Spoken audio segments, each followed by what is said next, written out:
हमारे देश भारत में 30 करोड़ वोटर्स ऐसे हैं जो आईडी कार्ड होते हुए भी वोट नहीं डाल पाते।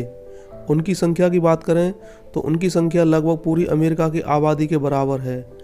अब इलेक्शन कमीशन ऑफ इंडिया ने नई ईवीएम का प्रोटोटाइप तैयार किया है, जिसके जरिए ऐसे लोग भी चुनाव में वोट डाल पाएंगे जो नौकरी करने के लिए या फिर पढ़ाई करने के लिए या किसी दूसरी वजह के लिए एक राज्य से दूसरे राज्य में चले जाते हैं और अपने वोट का प्रयोग नहीं कर पाते। चुनाव आयोग के मुताबिक ये ईवीएम मशीन का अपग्रेडेड वर्जन है। इसे रिमोट वोटिंग के लिए विकसित किया गया है, यानी कि ये रिमोट ईवीएम है। मान लीजिए दिल्ली में कोई व्यक्ति मध्य प्रदेश से आकर नौकरी कर रहा है या फिर कोई युवा पढ़ाई करने के लिए बिहार से दिल्ली आ गया है और जब चुनाव हो रहे हैं तो वोटिंग के समय वह अपने गृह राज्य वापस नहीं जा सकता। ऐसे व्यक्ति को उसी राज्य में जहां वह रह रहा है वोटिंग की सुविधा उपलब्ध कराई जाएगी। बिहार और यूपी के बहुत सारे ऐसे लोग हैं जो दिल्ली में आकर रहते हैं या मुंबई में आकर रहते हैं। जब विधानसभा के चुनाव या लोकसभा या अन्य कोई चुनाव होते हैं तो उन्हें वापस अपने घर वोट डालने के लिए जाना पड़ता है और जब वे वोट नहीं डाल पाते तब उनका वोट बर्बाद चला जाता है। बड़ी बात यह है कि यह मशीन मोबाइल वोटिंग या इंटरनेट वोटिंग की अवधारणा पर आधारित ही नहीं है, जिसका सीधा मतलब यह है कि यह मशीन इंटरनेट से कनेक्टेड नहीं होगी। तो यहाँ सवाल उठता है कि जब यह मशीन इंटरनेट से कनेक्ट नहीं है तो फिर एक राज्य से दूसरे राज्य के लोग वोट कैसे डाल पाएंगे। इसके लिए चुनाव आयोग द्वारा एक पूरी प्रक्रिया बनाई गई है, जिसके तहत प्रवासी मतदाताओं को सबसे पहले अपने गृह क्षेत्र के रिटर्निंग ऑफिसर को यह बताना होगा कि वह उनके क्षेत्र के वोटर हैं और किसी कारण से अपने घर से दूर किसी दूसरी राज्य में रहते हैं। यह प्रक्रिया ऑनलाइन एवं ऑफलाइन दोनों तरह से उपलब्ध होगी।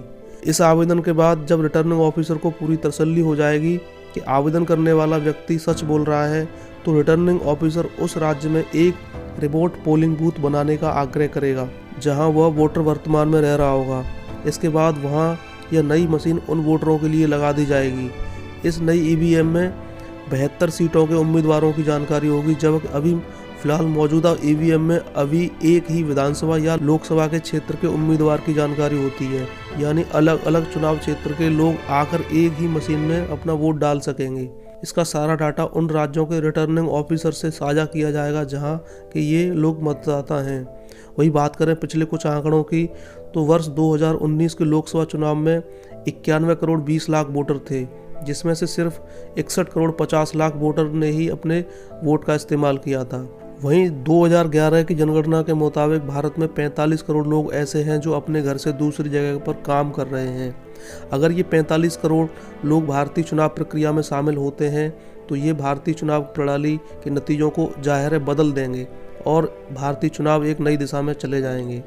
वहीं बात करें इस मशीन की कुछ चुनौतियों खामियों के बारे में जिसके कारण इसका विरोध हो रहा है, तो वो ये है कि जैसे यह कैसे पता चलेगा कि ये प्रवासी मतदाता कौन है, क्योंकि सिर्फ नौकरी और पढ़ाई के लिए ही लोग एक राज्य से दूसरे राज्य नहीं जाते, बल्कि घरेलू प्रवास का एक बड़ा कारण शादी और दूसरे पारिवारिक रिश्ते भी हैं, जिसके वजह से लोग एक राज्य से दूसरे राज्य में प्रवास करते हैं। इसके अलावा यह भी चुनौती है कि रिमोट पोलिंग बूथ पर राजनीतिक पार्टियों के सभी पोलिंग एजेंट्स कैसे आएंगे, क्योंकि यहाँ एक मशीन के जरिए 72 चुनाव क्षेत्रों के अलग अलग उम्मीदवारों के पोलिंग एजेंट्स होंगे। एक अन्य चुनौती यह भी है कि जिन दूसरे राज्यों में प्रवासी मतदाता वोट डालेंगे वहाँ आचार संहिता कैसे लागू होगी। तो दोस्तों, इस वीडियो में बताया गया है रिमोट ईवीएम के बारे में जो इलेक्शन कमीशन ने हालिया लॉन्च की है।